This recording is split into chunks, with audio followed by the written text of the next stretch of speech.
पाकिस्तान के पूर्व प्रधानमंत्री इमरान खान को देर रात इस्लामाबाद के शिफा अस्पताल में शिफ्ट किया गया है। पाकिस्तानी सुप्रीम कोर्ट के आदेश के बाद इमरान खान को रावलपिंडी के अदियाला जेल से अस्पताल में शिफ्ट किया गया। अस्पताल को 800 सुरक्षा कर्मियों ने घेरा हुआ और किसी भी शख्स को इमरान खान से मिलने की इजाजत नहीं दी गई।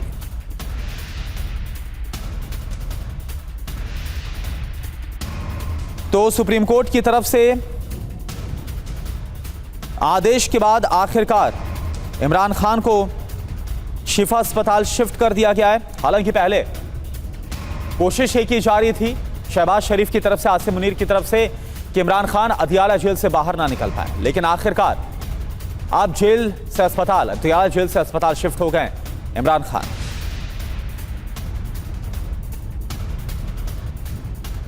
और 800 सुरक्षा कर्मियों का जो घेरा है वो शिफा अस्पताल में तैनात कर दिया गया है।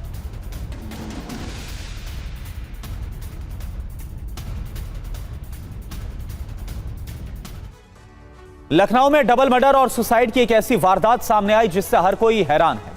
गोमती नगर में एक बैंक मैनेजर पति ने पहले अपनी पत्नी की हत्या की और फिर घर आकर अपनी बहन का मर्डर किया। अंत में खुद को भी गोली मार ली। लेकिन डबल मर्डर और सुसाइड कांड की मिस्ट्री छिपी है एक व्हाट्सएप स्टेटस में। आखिर क्या है इस व्हाट्सएप स्टेटस में, आप देखिए ये रिपोर्ट। लखनऊ में डबल मर्डर और सुसाइड की मिस्ट्री फाइल। बैंक मैनेजर ने पत्नी और बहन को मारी गोली। प्यार, भरोसा और धोखे का शक, डबल मर्डर, एक सुसाइड। महिला की गोली मारकर हत्या कर दी गई। गोली मारने वाला खुद उसका पति मानस वाजपेयी था। मैंने अपनी पत्नी की हत्या कर दी क्योंकि उसने मुझे धोखा दिया। अब मुझे खुद को और अपनी बहन को भी मारना है। उसकी बहन प्रज्ञा और उनके पति भरत यादव को सब कुछ पता है। यही वो मौत का स्टेटस था जिसे स्टेट बैंक ऑफ इंडिया के फील्ड ऑफिसर मानस वाजपेयी ने बैंक रिलेशनशिप मैनेजर पत्नी दिव्या मिश्रा की हत्या के बाद लगाया था। पत्नी की हत्या के बाद मानस ने न सिर्फ अपनी बहन की हत्या की बल्कि खुद भी सुसाइड कर लिया। मानस की पत्नी दिव्या मिश्रा की हत्या के वक्त का सीसीटीवी सामने आया है, जिसमें देखा जा सकता है कि गोली मारने के बाद किस कदर लोगों में दहशत फैल गई। लोग इधर उधर भागने लगे। दिव्या लखनऊ में एक निजी बैंक में रिलेशनशिप मैनेजर थी।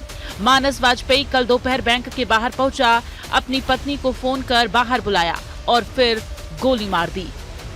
12:15 के लगभग गोमती नगर थाना क्षेत्र में ICICI बैंक के सामने एक युवती को गोली मारने की सूचना प्राप्त हुई थी। तत्काल पुलिस के द्वारा मौके पर पहुंचकर घायल जो महिला थी उनको अस्पताल पहुंचाया गया, जहां डॉक्टर के द्वारा उनको मृत घोषित कर दिया गया था। घुसड़िया गोमती नगर थाना क्षेत्र में ही घुसड़िया चौराहे से भी एक व्यक्ति के द्वारा खुद को गोली मारने की सूचना प्राप्त हुई थी। जब वहाँ पे घटना को अटेंड किया गया तो ये वेरीफाई हुआ कि ये जो प्रथम घटना हुई थी उसमें जो महिला को गोली मारी थी उनके पति के द्वारा ही वहाँ पर अपनी बहन की हत्या करके खुद को भी गोली मारी। पत्नी दिव्या की हत्या के बाद मानस वारदात स्थल से महज 2 किलोमीटर की दूरी पर मौजूद अपने घर पहुंचता है। वहां उसने जो स्टेटस लगाया था ठीक उसी के मुताबिक पहले अपनी बहन शिबा के सिर में गोली मारी और इसके बाद खुद की कनपट्टी पर भी गोली चला दी। गोमती नगर में दिन दहाड़े एक महिला की गोली मारकर हत्या कर दी गई। गोली मारने वाला खुद उसका पति मानस वाजपेयी था। उसके बाद उसने अपनी बहन की भी गोली मारकर हत्या कर दी और खुद गोली मारकर आत्महत्या कर ली।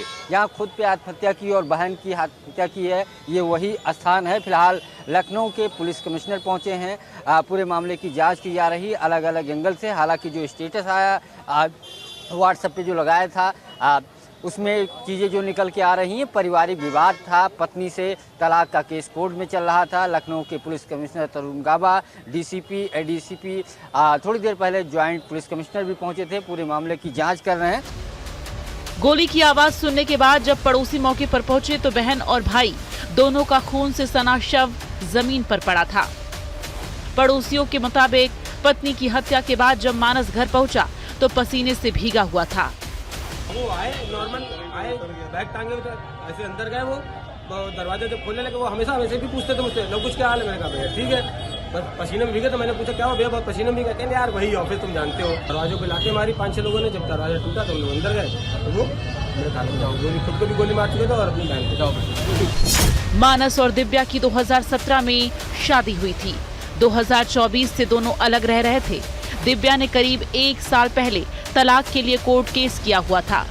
बताया जा रहा है कि दिव्या मानस से 1 करोड़ रुपए की मांग कर रही थी।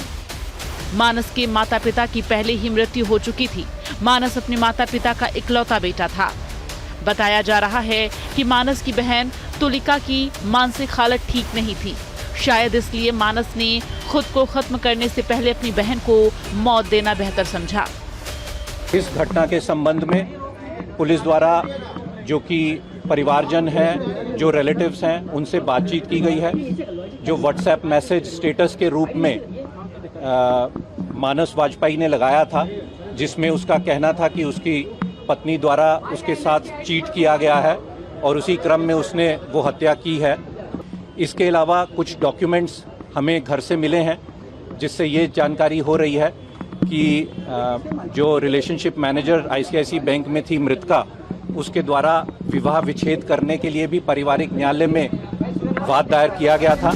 पुलिस पूरे मामले की छानबीन कर रही है, लेकिन जिस तरह से बैंक मैनेजर ने पत्नी और बहन की हत्या की और स्टेटस लगाया, उससे साफ है कि इस खौफनाक घटना को न सिर्फ पूरी प्लानिंग के साथ अंजाम दिया गया, बल्कि शक की बुनियाद पर 3 लाशें बिछ गईं, एक परिवार बिखर गया।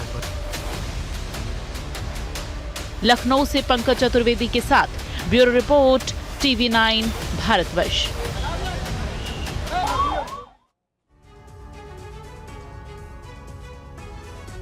पहाड़ से लेकर मैदान तक मानसून का कहर जारी है। उत्तर प्रदेश में गंगा और यमुना के जलस्तर में बहुत तेजी के साथ इजाफा हो रहा है। प्रयागराज में बारिश खत्म होने के बाद भी कई इलाकों में जल जमाव बना हुआ है। उत्तराखंड, हिमाचल में लगातार बारिश के बाद जनजीवन अस्त व्यस्त है, तो वहीं जम्मू कश्मीर में पानी के बढ़ते दबाव की वजह से सलाल डैम के सभी गेट्स खोल दिए गए।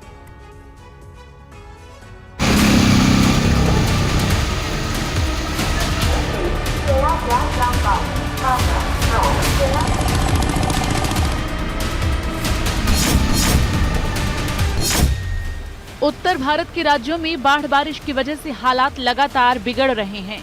उत्तर प्रदेश, उत्तराखंड, हिमाचल प्रदेश के साथ जम्मू और कश्मीर में बारिश और लैंडस्लाइड की दिल दहला देने वाली तस्वीरें सामने आ रही हैं। तस्वीरें संगम नगरी प्रयागराज की है।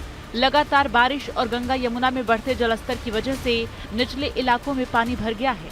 कॉलोनियों में पानी घुस गया है। स्मार्ट सिटी के दावे वाले शहर का ड्रेनेज सिस्टम फेल हो चुका है। शहर के महापौर से जब TV9 के संवाददाता ने सवाल किया कि आखिर गलती कहां हुई जिससे आज शहर को इस तरह की समस्या का सामना करना पड़ रहा है, तो साहब संगम नगरी से सीधा अमेरिका की बातें करने लगे। चूक कहाँ है भैया, मैं तो बता रहा हूँ कि इतनी भारी वर्षा हो जाएगी, अमेरिका बह जाता है, रूस बह गए भारी वर्षा में, उड़ीसा बह गए। आज यहाँ के कई ग्रामीण क्षेत्र कुराव देखिए कटा हुआ है, चारों तरफ पानी पानी है, तो चूक नहीं है ये, हम लोग काम कर रहे हैं। जनाब प्रतिनिधि हैं, जलभराव को लेकर हाईकोर्ट तक नाराजगी जता चुका है। उस स्थिति में ये इस तरह के बयान दे रहे हैं।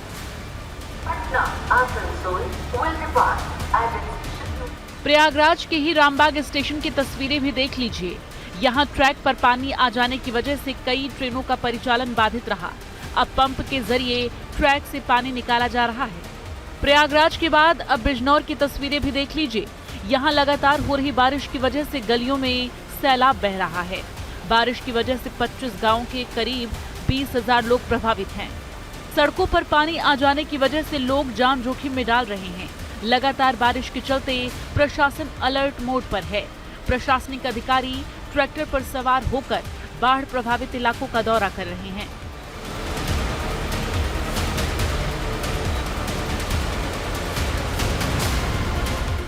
पहाड़ी और मैदानी क्षेत्रों में हो रही अधिक बारिश की वजह से यहां गंगा का जलस्तर तेजी से बढ़ रहा है। नदी किनारे बसे गांवों में फसल सब्जियां डूब रही हैं।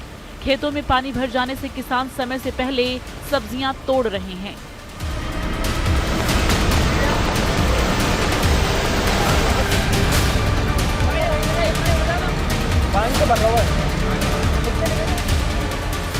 राजस्थान के कई जिलों में लगातार बारिश हो रही है। धौलपुर में तेज बरसात की वजह से पूरे शहर में पानी भर गया, जिसकी वजह से लोगों को परेशानी का सामना करना पड़ रहा है।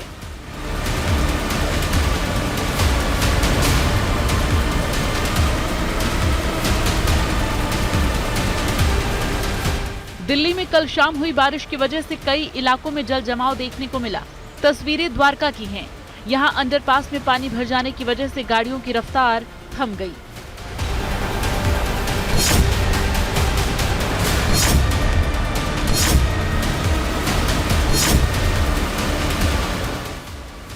अब आपको पहाड़ी राज्यों की तस्वीरें दिखाते हैं। जम्मू कश्मीर में लगातार बारिश की वजह से सलाल डैम के गेट खोल दिए गए हैं। साथ ही निचले इलाकों के लिए अलर्ट जारी किया गया है।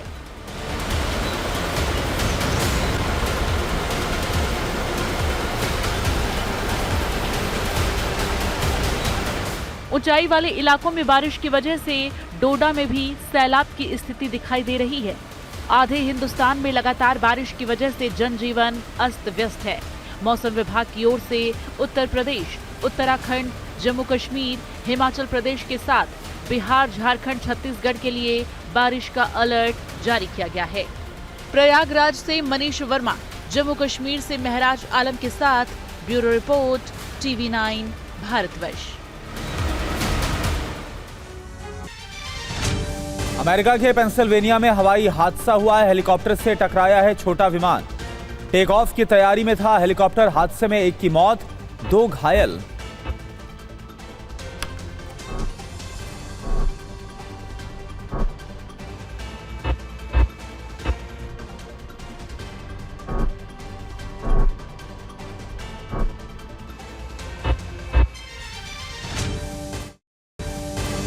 खबर पाकिस्तान से है। पूर्व प्रधानमंत्री इमरान खान को वापस जेल भेजा गया है। शिफा अस्पताल से जेल पहुंचे इमरान खान। जांच के बाद वापस जेल भेजे गए हैं इमरान खान।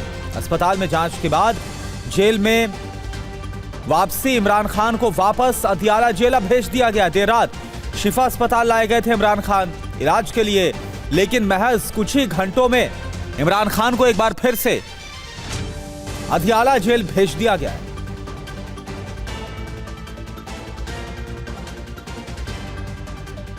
प्रधानमंत्री मोदी की सचिवों के साथ तीसरी हाई लेवल बैठक। अफसरों को दीर्घकालिक सोच के साथ काम करने का निर्देश दिया गया है। सरकारी विभाग और युवाओं के बीच बढ़े संवाद, यह भी प्रधानमंत्री की तरफ से कहा गया है। डेटा राष्ट्रीय संपत्ति है, बेहतर इस्तेमाल इसका जरूरी है। अधिकारी अपने पन की भावना के साथ काम करें। प्रधानमंत्री ने नीति निर्माण में नए विचार लाने के लिए सरकारी विभाग, विश्वविद्यालय और युवाओं के बीच अधिक संवाद बढ़ाने पर जोर दिया। और एक और बड़ी खबर, यूपी गैंगस्टर एक्ट पर सुप्रीम कोर्ट की टिप्पणी। यूपी गैंगस्टर एक्ट से कोई अपराध नहीं बनता है, नागरिकों के खिलाफ हिंसा को बढ़ावा देता है। यह कानून अलग आपराधिक अपराध नहीं बनाता है। गैंगस्टर के आधार पर केस नहीं चलाया जा सकता। 2 वकीलों के केस की सुनवाई के दौरान टिप्पणी की गई है। सुप्रीम कोर्ट ने गैंगस्टर एक्ट की कार्रवाई को रद्द किया। भारतीय सेना के लेफ्टिनेंट जनरल राजीव घई से जुड़े एक वीडियो सोशल मीडिया पर वायरल हो रहा है।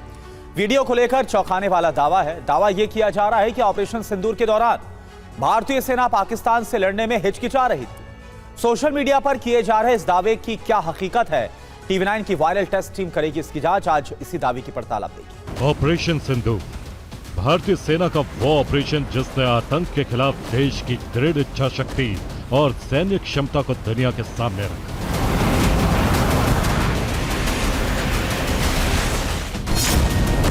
यह आतंकवाद के खिलाफ भारत का जवाब जो शब्दों ने नहीं बल्कि मिलिट्री ऑपरेशन से दिया। इस ऑपरेशन के केंद्र में था जम्मू कश्मीर के पहलगाम में हुआ आतंकी हमला, जिसने देश को झकझोर कर रख दिया था।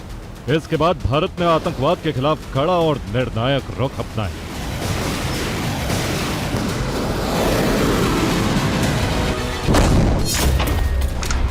ऑपरेशन सिंदूर के दौरान भारतीय सेना ने पाकिस्तान में मौजूद आतंकी ठिकानों को निशाना बनाया। सेना की कार्रवाई का मकसद आतंक के उन ठिकानों को ध्वस्त करना था जहां से भारत के खिलाफ आतंकी गतिविधियों को बढ़ावा मिल रहा था। ऑपरेशन सिंदूर के दौरान इंडियन आर्मी के लेफ्टिनेंट जनरल राजीव घई ने अहम भूमिका निभाई थी, लेकिन उनको लेकर सोशल मीडिया पर एक चौंकाने वाला दावा किया जा रहा है।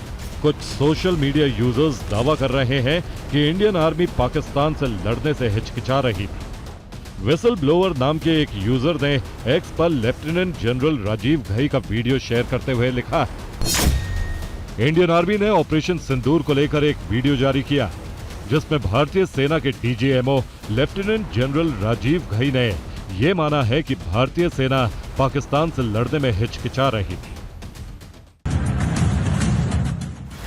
सोशल मीडिया पर किया जा रहा यह दावा चौंकाने वाला था, लिहाजा TV9 की इन्वेस्टिगेशन टीम ने इसकी सच्चाई का पता लगाने का फैसला किया। हमारी वायरल टेस्ट टीम ने सबसे पहले इस वीडियो डॉक्यूमेंट्री को देखा जो भारतीय सेना ने जारी की।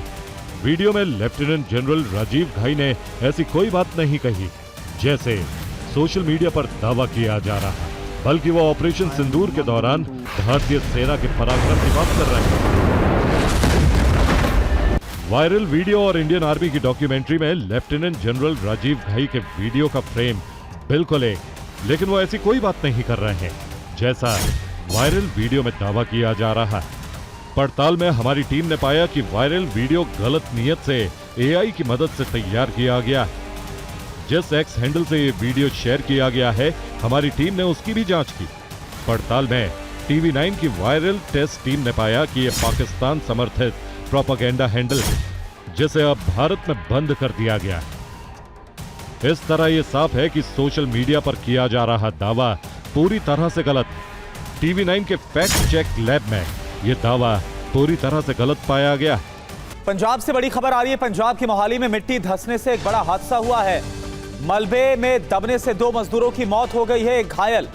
अस्पताल के बेसमेंट निर्माण के दौरान यह हादसा हुआ। तस्वीर आपको दिखा रहे हैं, दर्दनाक हादसा पंजाब के मोहाली में, जहां पर मिट्टी धंसने से मजदूर दब गए और इसमें 2 लोगों की मौत हो गई, एक घायल।